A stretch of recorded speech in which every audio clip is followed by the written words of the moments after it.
fans, welcome to Tampa, Florida, the beautiful a la carte pavilion. Tonight it's RFC 31 New Breed. We're here to guarantee you an exciting championship fight night from the longest running pro MMA event in the entire Southeast. We're going to have the 69 Slam girls from Australia. Prince Fielder from Major League Baseball. The legend himself, Shaquille O'Neal, will be in the house. We have fans coming from everywhere to watch this event tonight. And Nick, it's just because they keep setting the standard higher and higher. You do not want to miss this great event. Come see our celebrity friends and come see some knockouts and submissions from the very best. It's Professional Fight Night. RFC 31 New Breed starts now.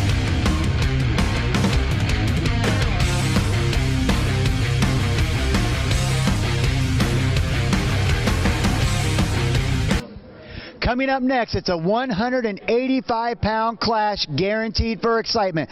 Brad the Axeman Taylor versus the local guy, Jay Beharry. Brad Taylor is a reality TV star, but he also owns a couple mixed martial arts belts. Jay Beharry is a local beatdown master, if you will, from a great camp. I can't wait for this one, Nick. Yeah, you know, both tough guys, but you know, this guy, Brad Taylor, he can do it all. He's on TV. He's fighting. Who knows what else he can do? But Beharry is a very tough individual, and we're going to see him really put on a show, I think, tonight. I think this fight, my call would be it goes the distance because they're both too tough to put each other out. So if we see a finish or a knockout, it's going to be a game excitement. Coming up right now, Beharry is going to try it. Stay tuned. We'll be right back.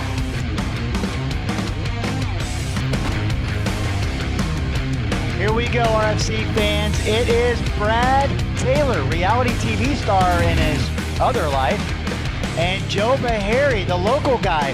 This has so much potential for fight of the night. These guys, incredible punching power, a lot of speed, and you may not look at them and guess so, but they actually have shown some great stamina in previous fights. Benjamin Glossop alongside Nick Alexander. We are at RFC 31, and Nick, I am excited for this one. Yeah, this is a great matchup. Brad Taylor has a very storied amateur career, and we're getting a good shot of him looking to turn pro here, and this is his debut fight, so looking big things for Brad Taylor in the red gloves. Brad Taylor looks so relaxed and so calm and fluid. You don't see that a lot. Now, we talked about this being his debut, and that's the card I have also. But one of the coaches was saying he actually recently had a pro fight, but just a few weeks ago. So regardless, one or two pro fights to look this relaxed, Nick, we don't see that very often with newcomers. No, you don't. A lot of times with the new guys, and one, two fights, three fights even, sometimes these guys are so amped up before they even get to the cage that they have a lackluster performance because of it. Jay Beharry just got off a nice counter strike on Brad Taylor's chin right there. I really like watching Beharry fight. I love the camp that he's from, Bamboo Jiu-Jitsu and Gracie, Tampa West. He's got great teammates. I love his composure as well. We've seen him get a little tired in fights before, but that's because this kid goes out and puts it all on the line. But tonight I think it's going to be a different story. He's going to be a little more patient. He's going to be a lot more methodical, and he's going to use that great training camp and put it to effect here in a way where he's going to just outwork his opponent piece by piece. That's the plan. That is always the plan from Team Bamboo. They put in a lot of hard work in that camp, and they don't believe that anybody can outwork them in the cage. And that, you know, I got to tell you, conditioning is one of the foundations of fighting, Benny. And what we're seeing here is a lot of one shot and then maybe a counter strike, one shot and a counter strike. What I'm going to want to see these guys do is start getting off 1-2 shots together, so they're not just that single strike, Benny. And I think that'll start opening things up. When you piece this apart, just looking at how these guys are fighting and reacting right now, it looks like Brad Taylor wants to sit on the outside and he wants to look for the knockout and just throw the punches and kicks. This is his absolute comfort zone. He looks like an old school kickboxer doing an MMA fight. Beharry, I'm ready to see him get in and use that wrestling. I want to see him get the shots and use the powers. He looks a little stronger, and I think that his wrestling would be a little bit faster, and he would definitely overpower Brad Taylor by the looks of it. So I'm interested to see where this is going to go, because as it stands, right now it's a really, really played out kickboxing match. Yeah, it is kind of funny. You know, Brad Taylor does look like he has been classically trained in kickboxing. I wasn't aware that they had that in his camp in that sense. But he's doing some things with his hips and stuff, showing some different movements that you just don't see for a lot of MMA camps. Yeah, I mean, he's doing high head-level front snap kicks, kind of turned that down into a lowering axe kick. No pun intended. We'll get to that in just a second. But, you know, like very traditional style, good old school kickboxing, some classic martial arts there. But I'm just amazed, and it's fun to watch a guy so relaxed. And in a place he's never fought before with very few family or friends here. I mean, he does have some people here for him, but what a relaxing, good vibe he's throwing out. But what I love, nice little jab-sided Superman punch. What I love is that calmness isn't affecting Beharry at all. He's just standing right in there letting it go. And this is Beharry's chance to turn this fight around. Let's see what he does with it. Yeah, I'm kind of shocked here that Brad Taylor's the one pushing in on the clinch. I would have thought Beharry would have been the one going in for that clinch, thinking that maybe his ground game might be a little bit stronger than Brad Taylor's. Look at Brad Taylor with the mouth open. He's not even remotely tired or gassed. He's just an open mouth fighter. Sometimes you see that. I don't recommend it. I don't think it's probably the safest thing. But if there's anything that says, whether you agree with that or not, that's a true testament to this composure that we've been talking about. Now, do you think that being in the spotlight, knowing he's going to fight on TV, he's had a few fights, like you said, he's had a storied amateur career. Here's a kid that is coming in first or second, whatever we're going to find out from the truck, but he's out here fighting so relaxed. I think that's got anything to do with his other job. It's possible, Benny. He has a reality TV show of his own, Axemen, ironically, and so being on TV probably doesn't affect him at all. And he got caught right there, Benny. He got his leg trapped by Beharry, and Beharry landed a couple nice rights to the chin and is looking to put him on his butt. Beharry has both legs, has the hips, and has got Brad Taylor to his back. Brad Taylor, to his credit, pops right back up. He's leaving that hand on the mat so that Beharry can't land a knee strike. Savvy gamesmanship on his part. He's looking to probably spin out of this. He's got Beharry's left arm trapped, so if he can kind of spin, he might be able to do that. Beharry's looking to climb the back, perhaps take Brad Taylor's back. 10 seconds left in round number one, and a nice control and a really strong finish for Beharry. As we finish round one, nothing's going to finish this fight. What a finish. You're watching XPTV Sports. Back with round number two, Taylor versus Beharry, and a very slow kickboxing feeling out round number one until the last 30 seconds. I don't know what the judges are going to think, but if Beharry did anything to solidify making that a close round, his finish in round one was spectacular. I think Brad Taylor was winning the round just by the multiple strikes he was landing, even though there wasn't a lot of damage. But I loved seeing Beharry get after it and get aggressive with his wrestling and his really good jiu-jitsu skills at the end of that round.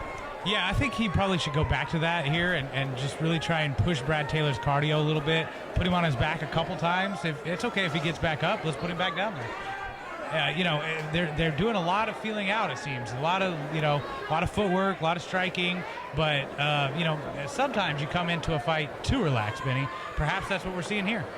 Yeah, I mean, right now, this is the time to unleash some leg kicks. Start throwing that jab, cross, hook, uppercut combination. I mean, if you're going to just stand and box and kickbox, you got to start letting combos ride. You got to start doing damage. It's a 3-round fight. You can't wait till the third round to just decide you want to start taking the lead on judges' scorecards. But Beharry absolutely has the potential to out-wrestle, out-grapple, and out-maneuver Taylor on the ground. I want to see him coming out, touch gloves, and let's shoot and get this thing rocking. That's going to be the deciding factor for Beharry in this fight, because Brad Taylor is doing a phenomenal job at keeping distance and range and just playing tag. Yeah, he is. He is the longer fighter, so to his advantage, it is to stay on the outside. Beharry cannot stay out there, I wouldn't think, and outstrike him. So, what's your option? You get in there and mix it up. Well, and I'm not trying to be silly here, but when you lift logs and you work out in the woods and you're messing with heavy machinery every day of your life, you're stronger than you look. And maybe that's something Beharry feels against Brad Taylor versus us just watching him from the outside.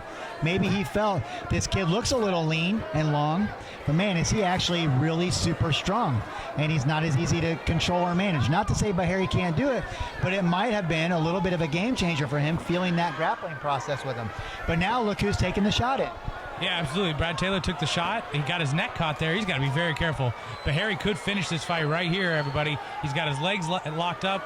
Brad Taylor clears the arms and is in guard. Let's see if Beharry can do anything from his back. You would think he probably has some guard skills. But, yeah, you touched on it. Brad Taylor might be farm strong. Yeah, and that's a real thing. You get in with a guy, he just doesn't look like he's going to be able to smash you, but he's 10 times stronger than you expected. Beharry now with Taylor in his guard, working some basic ground and pound, good control. Taylor's doing a good job at staying low to prevent the damage. I love that Beharry's throwing elbows. I love he's trying to clip the side of the head, get some blood flowing. But Brad Taylor's not really trying to pass the guard. We all know that in MMA you've got 2 rules, punch or pass. And right now he's not making any effort to pass. He's not really making any effort to punch. Do you think Taylor's staying low and just going here trying to get Beharry to punch himself out a little bit? There could be a lot of games of shit going on. He's got to watch that arm. His right arm was touching the ground. Beharry could have wrapped it up and done something with it. But, Brad Taylor might be just trying to grind a little bit, get a little top control, just see if he can get Beharry winded just a little bit so that when he gets back to the feet, he's going to have more of an advantage on the feet. So, it could be gamesmanship. They could be getting tired. They could be, maybe they were so relaxed because they had already, peaked too early. We don't know. But what we're seeing is, a ground battle kind of starting to transform in this second round. Yeah, they're getting a little bit more active. We got a minute and a half left to go in round number 2. And what I'm surprised is Beharry has this great ability to use the jiu-jitsu that he's been taught and that he has, but he's not working for any sweeps. He's not working for any submissions. I think he's just trying to control Taylor and, like I said, punch and elbow and draw some blood, create some damage in the judge's eyes, maybe get Taylor to make a mistake. Beharry's just doing the striking to get Taylor to make one mistake and then attack that armbar, that sweep, or the triangle. Who knows? It's hard to tell what they're thinking in there, but Beharry's not being quite as aggressive as I would think he would be, and now we're starting to see Brad Taylor loosen up on his own. He is starting to loosen up, but he is leaving that arm dangling, and maybe Beharry is waiting just for that opportune moment to set up a Kimura or a triangle choke. It looks like he's going to go for a sweep right here. He's going to try and use his hip power to roll Brad Taylor over. Brad Taylor identifies it and smashes him back down to the ground. We're down to 30 seconds left in this round, Benny. Take us to the end. Yeah, one of those great old-fashioned MMA sweeps, the hip bump sweep, really good, traditional. And I tell you what, when you take a look at what Beharry's trying to do to get over to the mount towards the end of round number 2, Brad Taylor's got a solidified base, and he's not allowing him to get that hip bump. Beharry's coming back and working damage. We've got 5 seconds left. I think we're going to definitely see round number 3.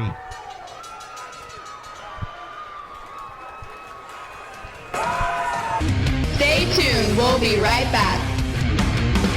Welcome back, fight fans. RFC 31. We're at the a la carte pavilion here in Tampa, Florida. It's a sellout crowd, and it is round number 3. It's the do or die round. I have no idea how the judges are calling this fight. As far as I'm concerned, it's a draw. It's not really been the most exciting of fights. It's been a technical fight. It's been a very defensive fight. But that makes it harder for the judges to call, and it makes it easier for the judges to mess up the decision at the end. So I'm just going to say, hey, third round, whoever wins this round in a dominant fashion is going to win this fight. It's Brad Taylor and Jay Beharry. Here we go. Yeah, I think I'm right with you, Benny. It could have been gone either way on round number 1. You got to say probably Brad Taylor won round number 2 only because of the ground control. But Brad Taylor, I think maybe got a earful from his coaches and is taking it right to Jay Beharry in round number 3. He is transitioning to a mount here, Benny.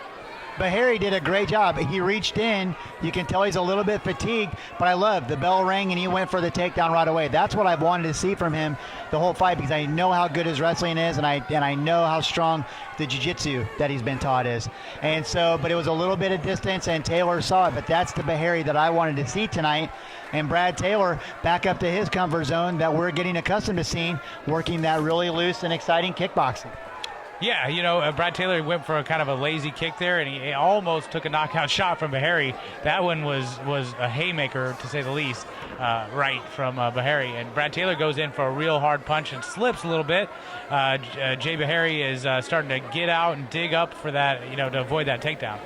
It's an interesting position right here because you look like one of them could just cave the other one. But the way they're based out and the way they're leveraged against each other, it's an absolute stalemate. So like we talked about earlier, this position is exhausting for these guys, especially having to fight from here in the third round because one of them has to give up their base in order to go for the next spot.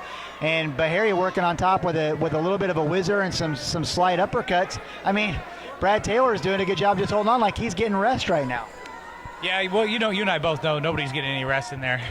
This is a very grueling part of fighting right here, the clinch, and it is very much a stalemate. Who's going to out-dig who? Who's going to go for the position? Who's going to trip a leg? Who's going to pull some hips tighter and finish the takedown? It's, this could be the fight right here, everybody. If one of them secures a takedown or one of them starts landing some strikes or goes for a submission, this could be, a fight-ending position. Beharry's looking for a guillotine right now. I wonder, it kind of looked like Brad Taylor set that up on purpose, trying to get him to attack the head so that he would change a position. But Beharry's got a nice tight grip. He's got both arms in, which is good for Beharry, but I don't know how deep it is under the throat. But Brad Taylor just gave that to him. He had great ear on hip control, and he just stuck his head up in the armpit. That was incredible. Yeah, I think, both of them are going to look back at this fight, no matter how it goes now, and learn a lot. They're going to see where they were, strong, where they were weak, what they need to work on, and that's ultimately what it's all about. Nice little switch right there by Brad Taylor and working back into that half guard. And Beharry's starting to slow down his pace on the ground, but he's got good control. Let's see if he's going to continue to start working damage or if he's going to use the arm position to build a frame and start working for sweeps.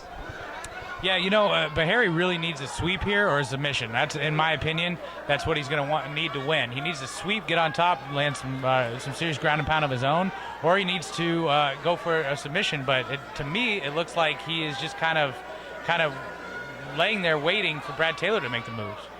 Yeah, it's an open half guard from the bottom, so he's leaving himself a lot of chance to hip escape, move, get back underneath, butterfly guard, full guard, close up that guard. Beharry's got himself in a position where he has a lot of opportunities, and Brad Taylor right now simply sitting on top, not even trying to pass that open half guard, just getting those couple extra punches in because I believe Taylor thinks in his mind he's got this fight won, so he's trying to ride out the storm with 1 minute and 15 seconds left.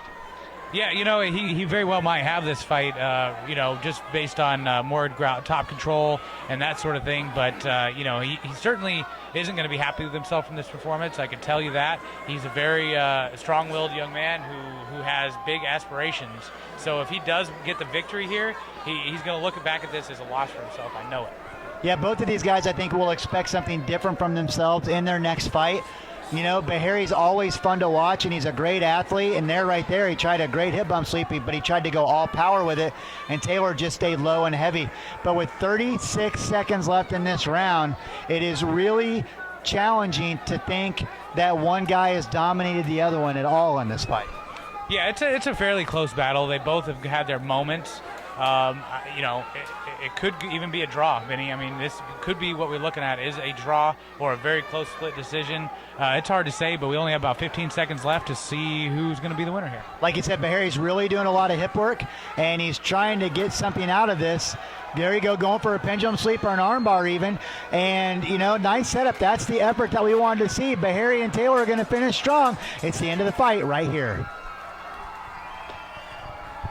Stay tuned. We'll be right back.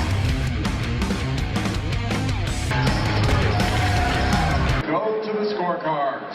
All three judges, Barry Luxembourg, Daniel Torres, and Rick Mays, score the bout 30-27. For the winner, by unanimous decision, Brad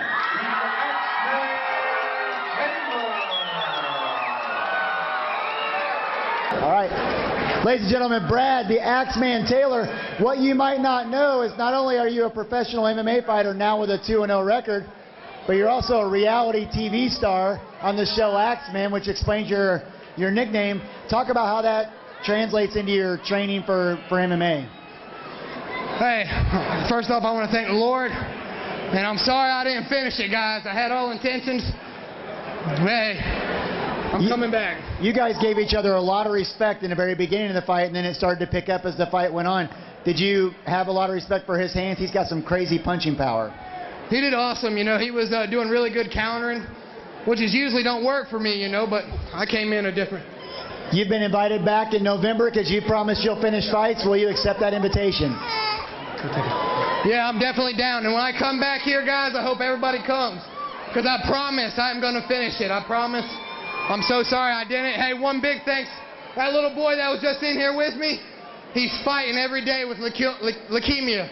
Everybody say a big prayer for him and give him a round of applause for fighting like a real fighter. You got it. Will you beat a really tough fighter from a great camp in Jay Beharry? We can't wait to see you back in November. Brad Taylor.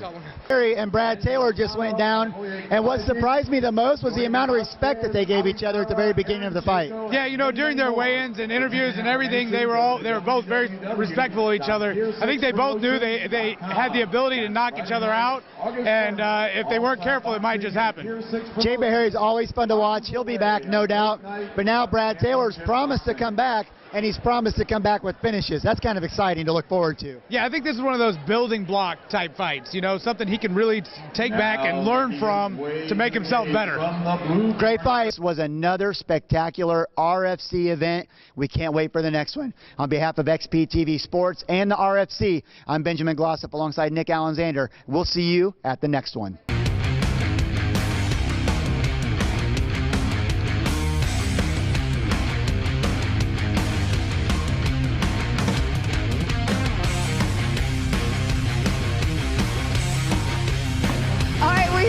With Brad the Axeman Taylor. Brad, the real important question tonight is, where can we see you other than in the ring? You can see me. You can see me on TV on the Axeman channel, on the History channel. I'm on TV about every Sunday night.